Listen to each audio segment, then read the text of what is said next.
Hello, everyone.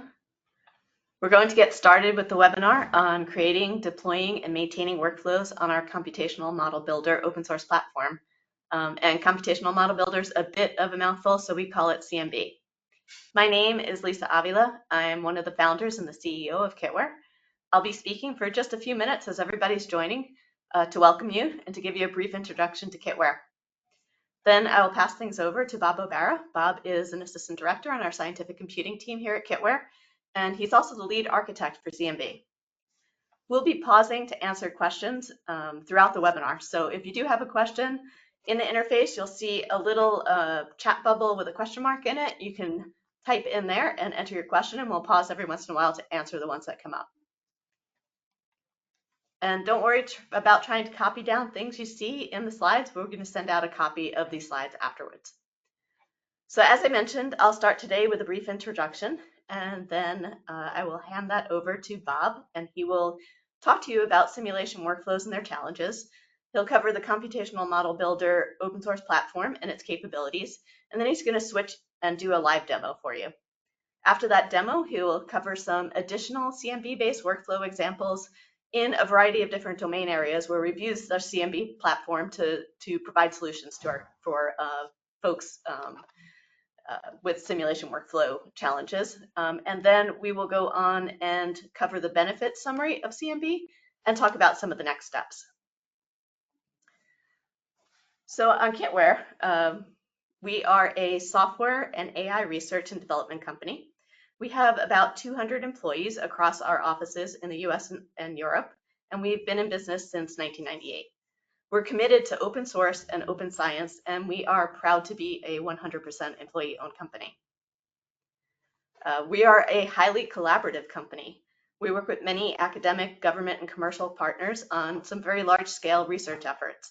And when possible, we take the results of those research efforts and deliver them as open source platforms. We also provide training, support, and commercial research and development services related to those platforms and our various expertise areas. And our primary focuses are in healthcare and life sciences, energy and manufacturing, and defense and intelligence. And as a company, we are most known for our open source platforms and the vibrant communities that we build around these platforms. These are some of our top open source platforms, many of which have been going strong for more than 2 decades. And with that, I'm going to turn things over to Bob. Thank you so much, Lisa. Hi, everyone. My name is Bob O'Bara, and I have been working and supporting simulation workflows for about 30 years now. And I wanted to get started by, first of all, talking about what I normally think of the common components of a simulation workflow. First of all, as you probably all know, there's some form of geometric domain that you're going to be doing the analysis over. And those domains can be varied. I put a couple examples here that we've dealt with over the years, including CAD geometry, solid model BREPs, as well as polygonal, non-parametric information, for example, a terrain model of Chesapeake and Delaware Bay, as well as highly structured data. In this particular instance, the example I chose was a very high temperature nuclear reactor core segment, where you see all the pins and rods. In addition, you also include defining simulation information. And this can include boundary conditions, material properties, as well as solver specifics. And of the two, this one is the one that's probably the most complex because it is really custom to the type of problem you're trying to solve. And there can be some very complex constraints and structural information you have to provide. Beyond that, typically then there has to be some form of discretization. For example, to do the pump CAD model, typically you throw through a mesher. So you have to do, you run the mesher, and then finally you run the simulation, and then doing the visualization and post-processing of the results. In terms of just even looking at that simplistic view of a workflow, there's a lot of challenges. One of the major ones is there's a lot of handwritten files that you typically have to produce, especially if you're dealing with a set of different tools. For example, the input files for a mesher might be different from what you have to submit to the solver. And in addition to that, you have to deal with a collection of what are the different command line tools, toolkits that you might be using for your simulation workflow. And if you're lucky, user interfaces that each one of those might have their own specific look and feel. The other aspect that makes simulation workflows challenging is the fact that no workflow is typically an island. You don't run a workflow once and done. It has to be extensible. There's always something new. It has to basically be easily maintained and easily transferable to somebody else, which makes things difficult if you have a lot of handwritten scripts and notes that describe what the workflow is supposed to do, and then give it to somebody to basically be able to do tech transfer. And then finally, it's not one size fits all when it comes to user interface. Each type of workflow has their own specific look and feel, their own specific user interface requirements. So it's very important to basically be able to generate workflow specific views of each task that the user has to fill in. So what is Computational Model Builder? It's an open source framework to actually help deal with some of these challenges for simulation workflows. And before I forget, while I'm going through this, if you actually have challenges that we did not mention, please feel free to put those in the chat. And I would love to circle back to those and try to address and talk about some of those challenges that maybe I did not include that you find very important. So a workflow in CMB consists of toolkit and command line components. So you could have, for example, a GMesh mesher, and you're going to run that by command line. Or, for example, the demo I'm going to be showing shortly shows using OpenFOAM, which is a collection of command line functionality. But you'll also see cases where I use toolkit integration of functionality, and I'll get to that a little bit later in one of the other use cases.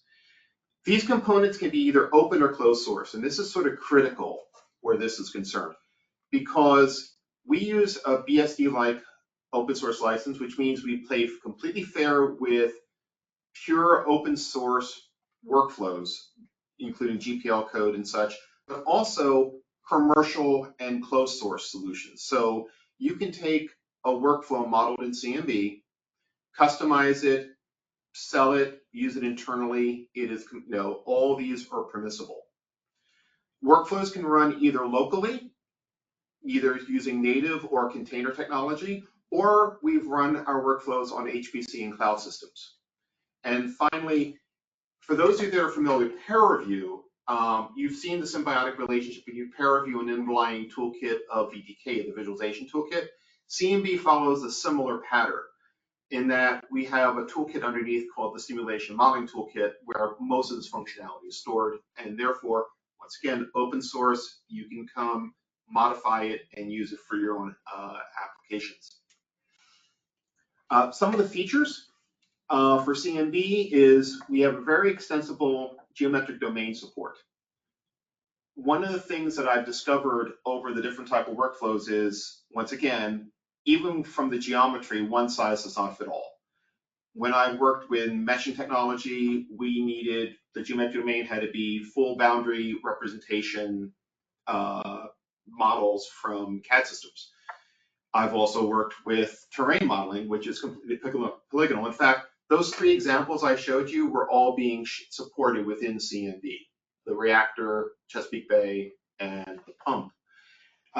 Also, we have a very flexible, extensible information representation system that you can use without compiling.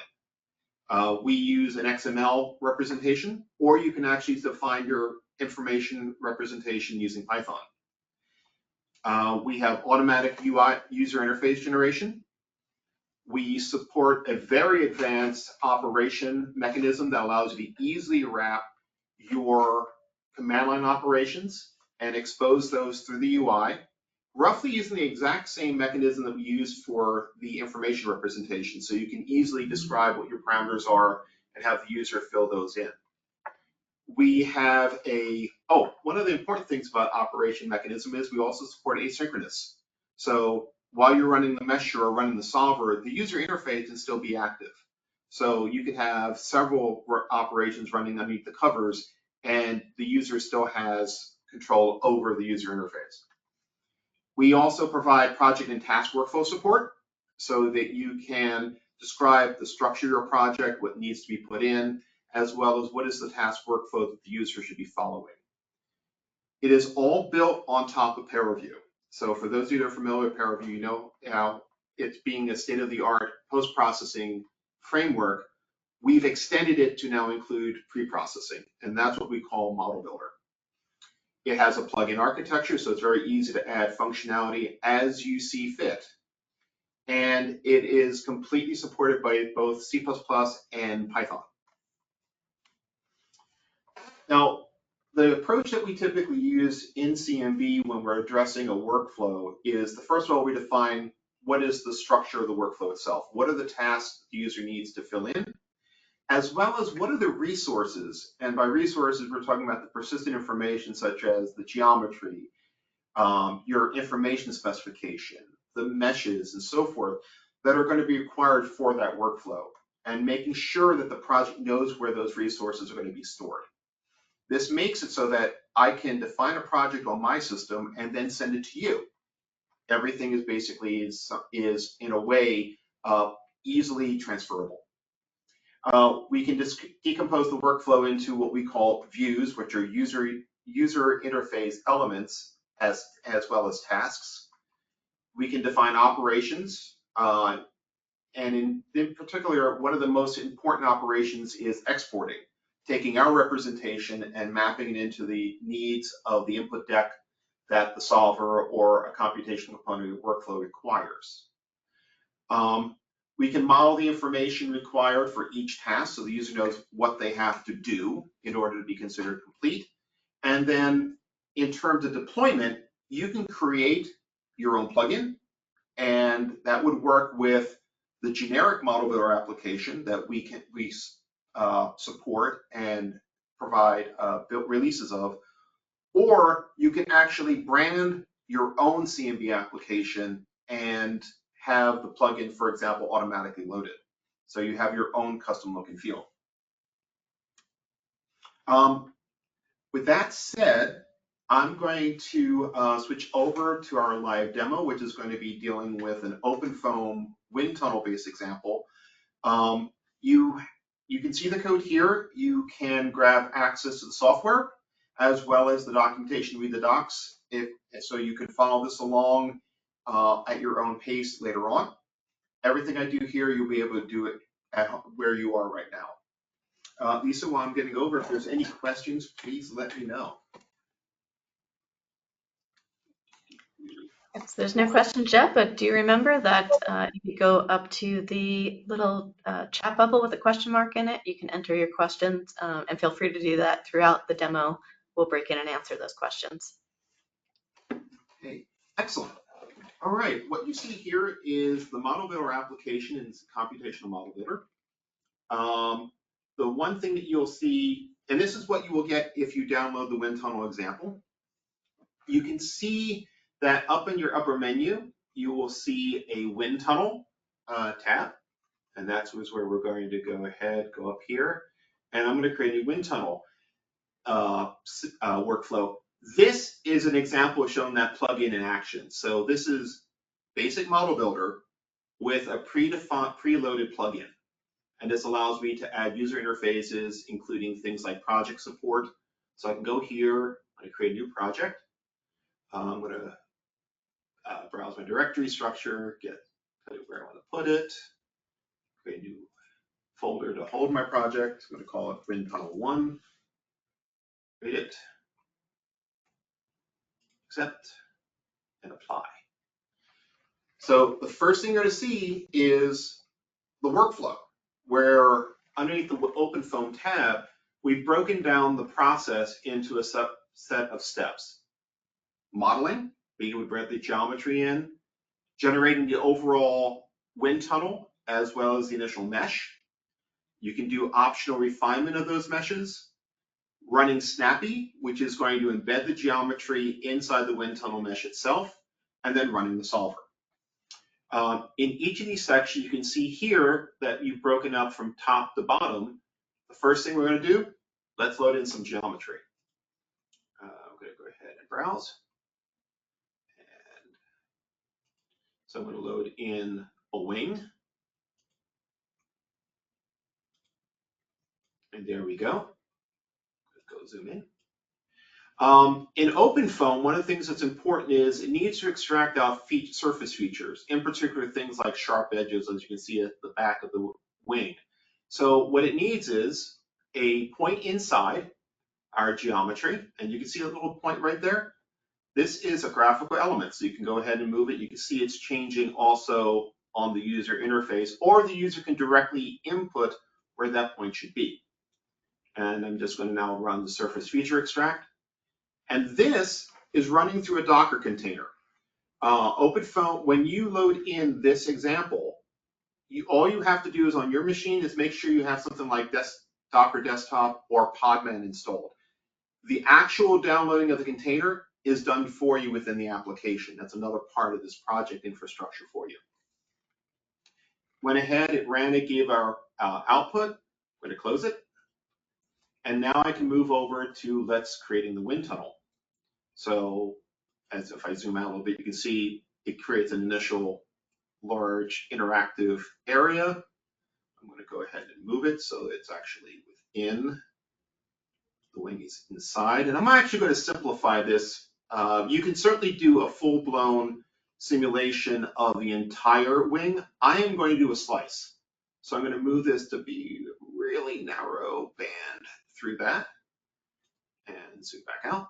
So there's the wind tunnel, there's the wing. I can also shrink the other side of the domains if I want to bring that in, but I think this looks good. Just do that. Okay. Go ahead. Once again, you could also directly introduce the coordinates here. Mesh sizing. This is one of those things where we're actually specifying additional information. In this particular instance, this is discrete. Your mesh sizing has an option of 4 different ways of actually specifying your parameters.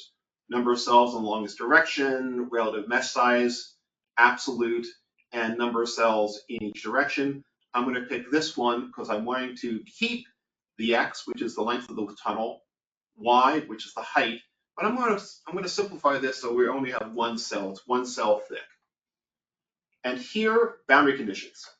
I'm going to do the front and back sides, which are these 2 sides. I'm going to make it symmetric. And then I'm going to induce a floor wall at the bottom. So I'm going to put a wall there. And we'll leave a 0 gradient condition up at the top. So let's go ahead and run Black Mesh. It was really quick. And one of the things you can do here is I actually can load in the data and show what the mesh looks like. And there we go. There's the mesh. And what I'm going to do here is you also have the different ways of actually displaying that result. I'm going to keep it as an outline so we know where the wind tunnel is. Okay. I'm not going to do any refinement for this particular problem. We're doing a simple laminar flow, so we don't have to worry about a lot of turbulent modeling. I'm going to go over to Snappy. So now we're going to be dealing with how to go about and generate embedding this geometry inside our mesh.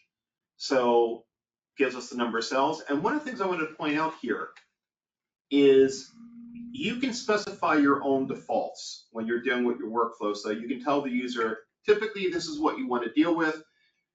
The user can come in, change the value, and you can see it goes white, indicating that the user has done something that's not the default. If the user has just deleted things and not specified anything, you can see it actually warns the user, hey, you can't complete this step because you have incomplete information. You can also click back, and if there is a default, you can say, let's reset it back to its default value. The other thing it requires is the point inside the wind tunnel, but outside the geometry. You can see once again, we got a little point here. I can actually go ahead and move it so it's inside. And yep, it's inside, but it's not inside our wing, so we're good. And now I'm just going to go and run Snappy. Close. And once again, I can now load in that data. And you can see here, now our mesh has the wing embedded in it. And you can see it's done some refinement around the wing based off the courses of the original mesh. The only thing left to do now is running the solver. In this particular instance, I'm going to keep the inflow velocity at 1 meter per second. And we only right now support OpenFOAM in the simple example. But I am going to change the end time. It's going to start from 0 seconds. I'm going to have it run for about 5 seconds instead of a half a second. And then you can just basically go ahead and run the solver itself. It's going to be scrolling a whole bunch of simulate solver results coming out. Let me just go ahead and pause this for a moment. And it can tell you things like what is the current information coming from each of the boundary conditions being calculated, as well as giving a feeling for convergence. Are we running something that actually is converging? And it is completed, so I can close this out. I'm going to load the data now back in. Now what we're seeing here is we're seeing the solution, but we're also seeing the pre-processed geometry that I was showing throughout the rest of the stages. So here I can also say, let me hide everything else except for this solution. So I'm going to select hide, and I'm going to go ahead, and now I'm going to go into pair view mode. You saw Model Builder, but as I said before, this is completely built on top of ParaView, and you can see a little ParaView symbol right here. When I click on it, I turn on the rest of the interface for ParaView itself. So one of the things I'm going to do is I'm going to show, instead of pressure, which is what you're seeing here, I'm going to show the velocity. Okay, and I can run an animation off on this. And I'm going to loop it because it's only 5 seconds. And you can see how the field is actually changing based off the magnitude of the velocity. I'm going to pause that again. And what I can do is I can actually introduce streamlining. So what I'm going to do is I'm going to go here and I'm going to introduce some streamlines. And to do that, I need to bring up our property menu. There we go. And you can see right now the streamline is, I'm going to send a bunch of streamlines. Right now it's set to go diagonal, and I don't want to do that. I'm going to go ahead and re-click our points so that point's there. And I'm going to move that point. We, of course, encourage you to try this out and do it yourself, so you get to see it not looking like it's only giving you 5 frames a second, which is the joy of doing this over a webinar. Absolutely. I mean, on mine it is quite smooth. Trust me on that. I'm going to go ahead and just apply this. This is the default, what you'll see. And you can see I've got lots and lots of streamlines. I'm going to go ahead and trim these down a little bit. So we can scroll all the way to here. There we go, resolution. Thousands a bit much for this simple problem. I'm going to scroll it down to 50. And I'm going to make these lines a little bit thicker so you actually can see them a bit better. And let's do one other thing. I'm going to change the color table and switch that over to, I'm going to do a hot to cold. Apply. And now, if I was to run this problem,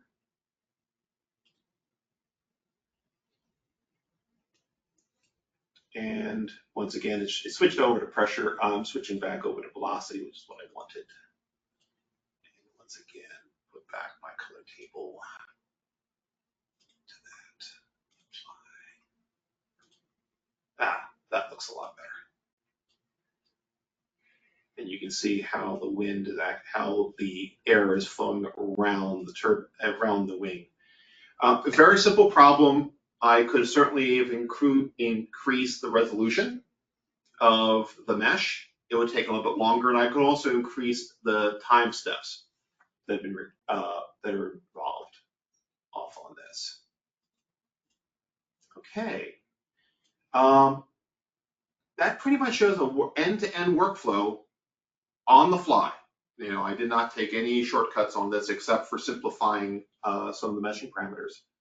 And if there's no other questions on the demo, I'm going to switch over and talk about some of the other examples that we have used CMB on.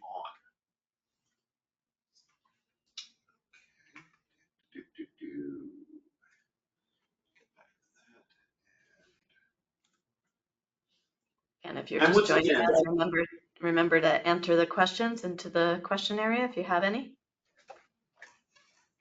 And once again, just to remind everyone, you can pull this for yourself off the web and play around with it yourself.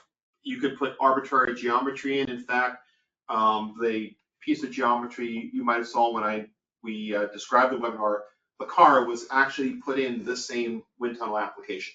So you can put arbitrary geometry in here, just making sure your meshes are properly set. Just hold up a second, Bob. We have somebody saying they can't see the screen. Is anyone else having a problem with this?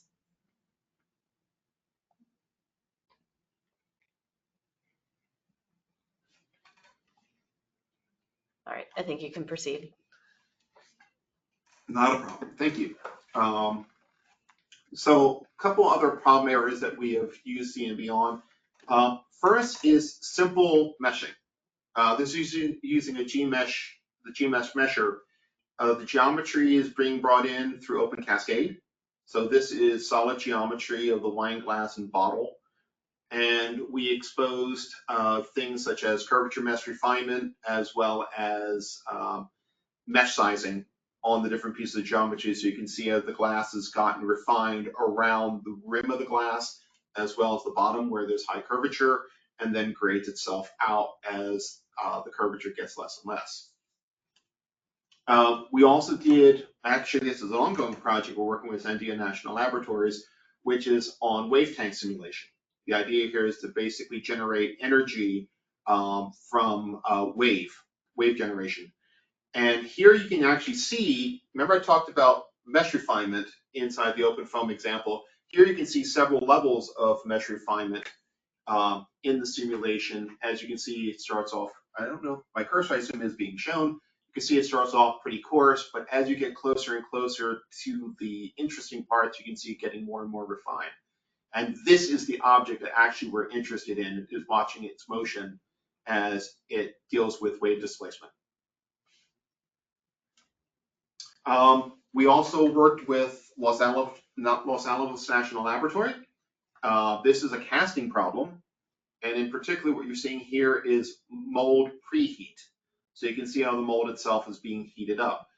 This one is pretty challenging in terms of to do casting for Trugis. Not sure why that decided to stop. You have a very expansive material model.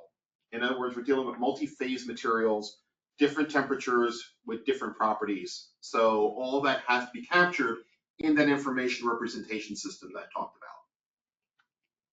We did have a question come in, Bob, at the end of the demo. Somebody asking if it is possible to also simplify the elements you expose on the app, similar to the Power View button showing less controls by default to users.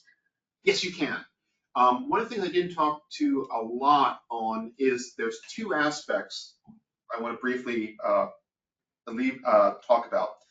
One, as the workflow designer, you can actually label information in terms of advanced, non-advanced, and so forth. So I can actually say, I'm going to mark a lot of the information for everyone should be able to access.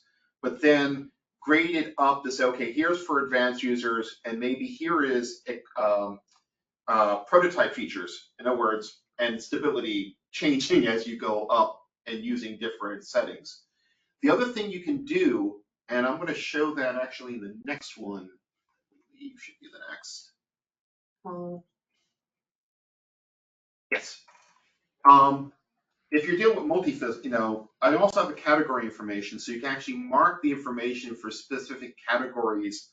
For example, in this example, we have multi-physics going on, so I can have certain information marked for thermal boundary conditions, others are for eigensolve for electrostatics, and so forth. So you can turn around and allow the user to only have to deal with the information they require.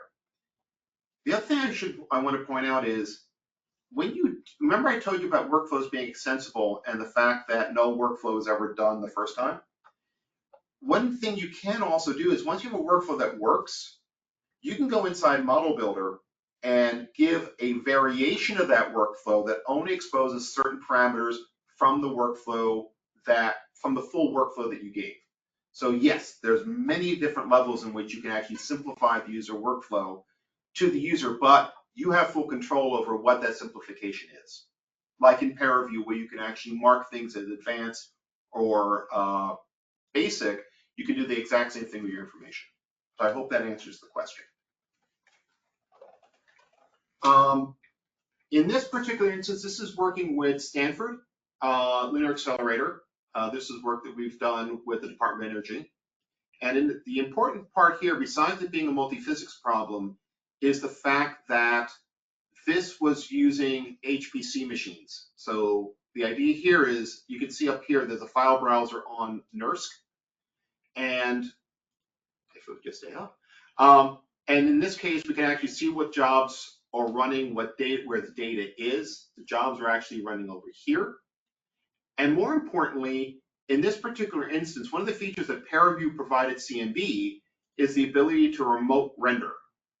In this particular instance, the simulation data is actually being rendered on the HPC machine. We're not sending it back to be rendered locally. So the same Model Builder application that set up the problem locally can now connect remotely and see what the solution looks like.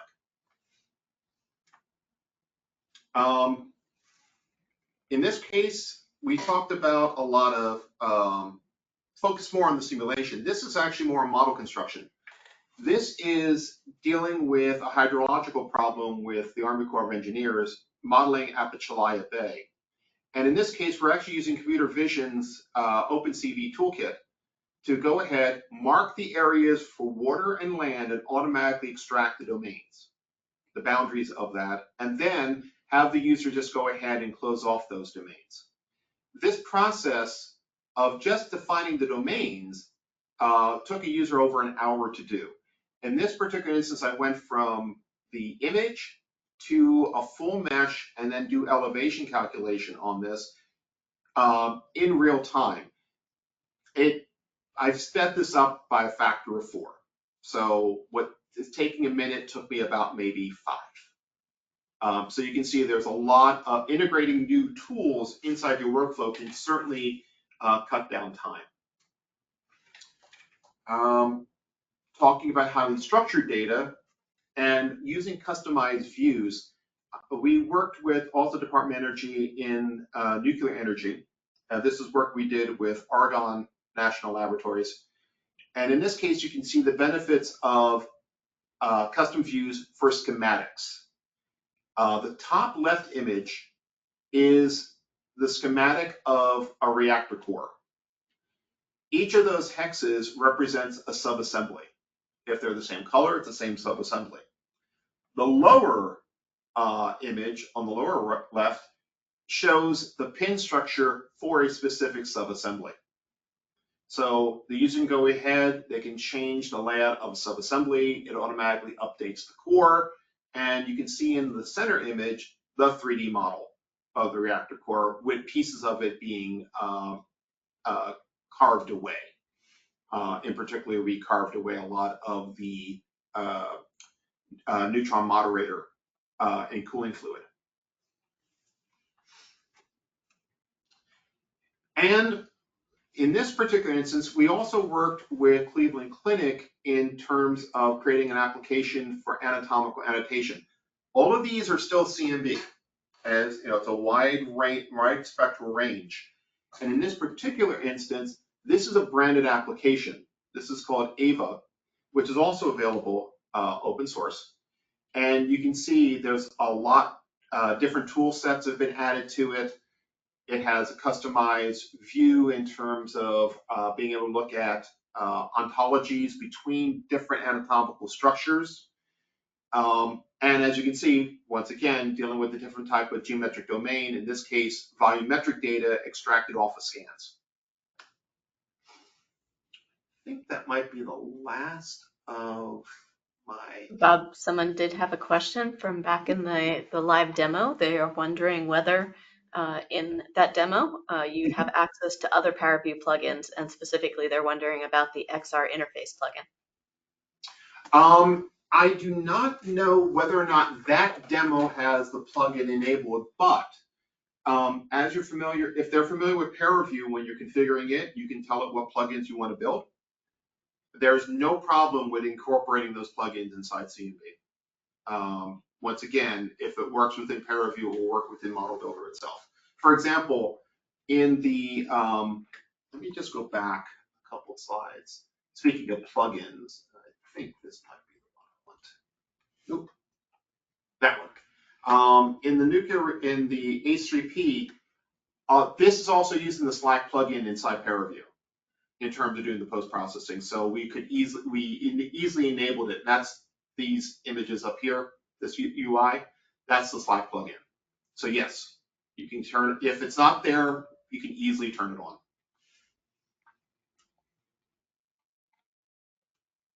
Any other questions? Okay. Just going to do a quick summary in terms of benefits that we've seen over the years in using Model Builder. One of the most important things, it facilitates knowledge transfer. It's easy to go ahead and create a workflow and hand it to somebody, and they can pick it up. The same way in terms of also being able to have an expert analyst set something up that less expert users can use. So basically all the analysis expertise were done up front without having the analyst in the middle of the workflow loop.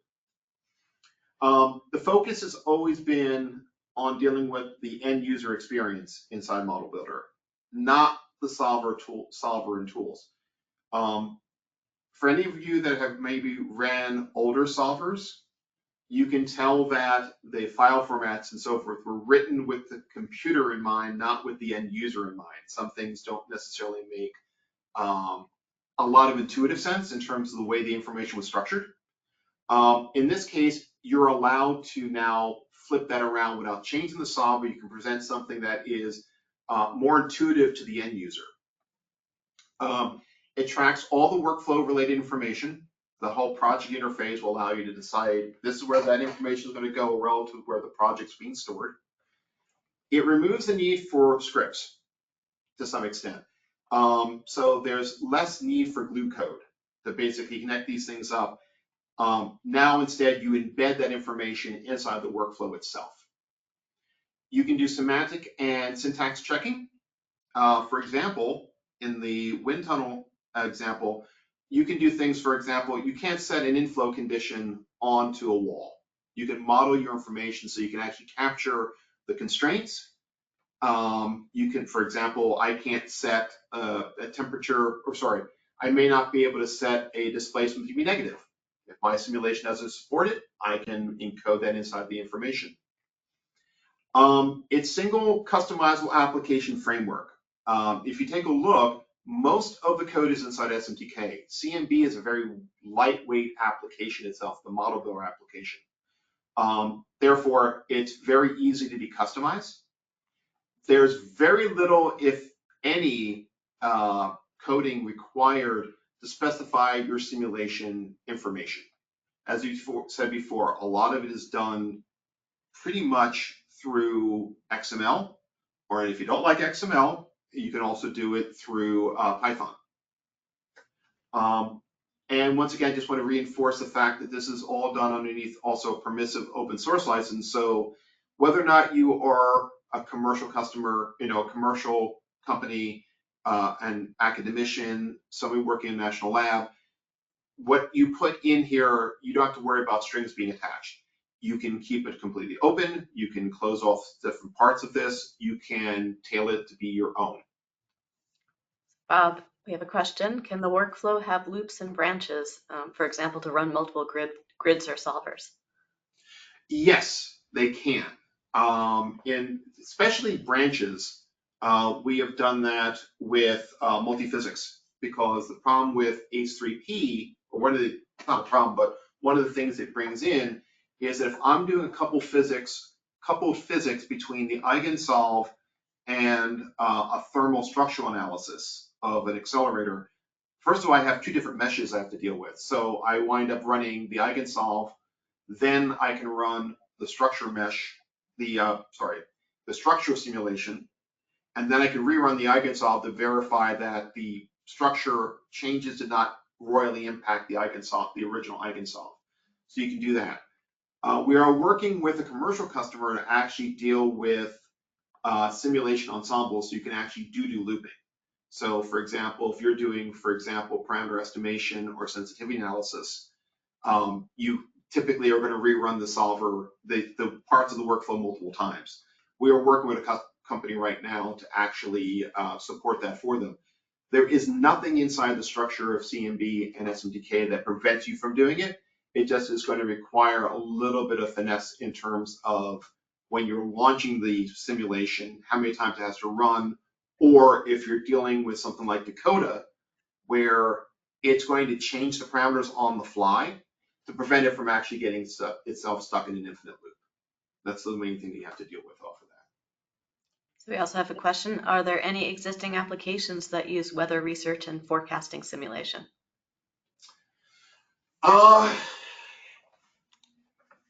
Inside, we worked with this is work that we did with the Army Corps, where they were doing geotypical simulations with weather and such.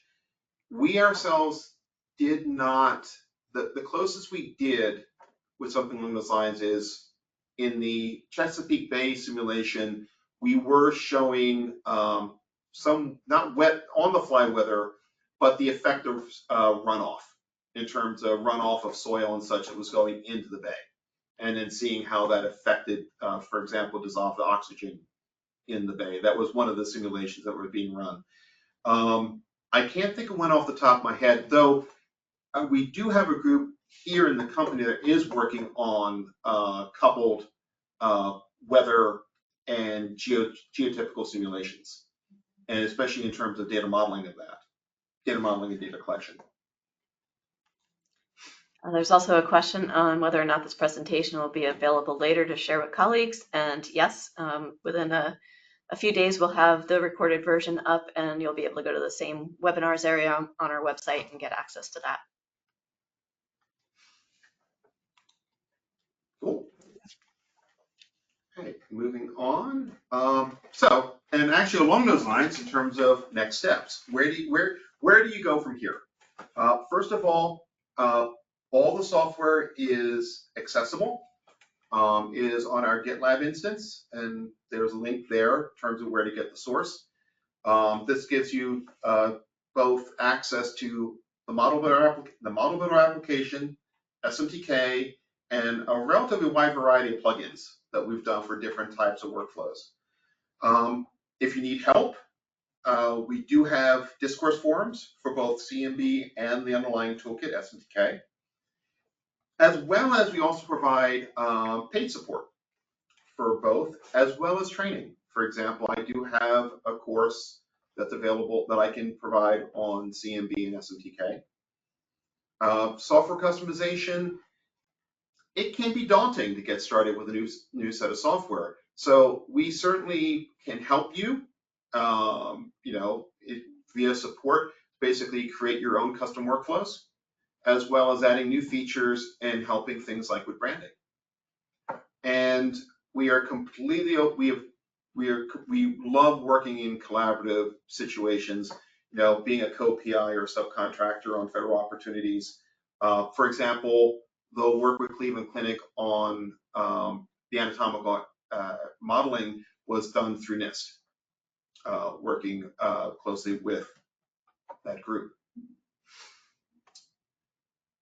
Okay. Any other questions? If you have any other questions, you can type them in now. Thank you so much for attending today. And as I mentioned at the beginning, we will send out a copy of these slides, and this will be available as a recording within a few days on our webinar site. If you try out CMB and you have any feedback for us, or have any questions, feel free to reach out. We love to hear about how people are trying to use our open source tools in their environment, and both the successes that you have and the challenges you might encounter. Thanks everyone for listening. Thank you. Take care now.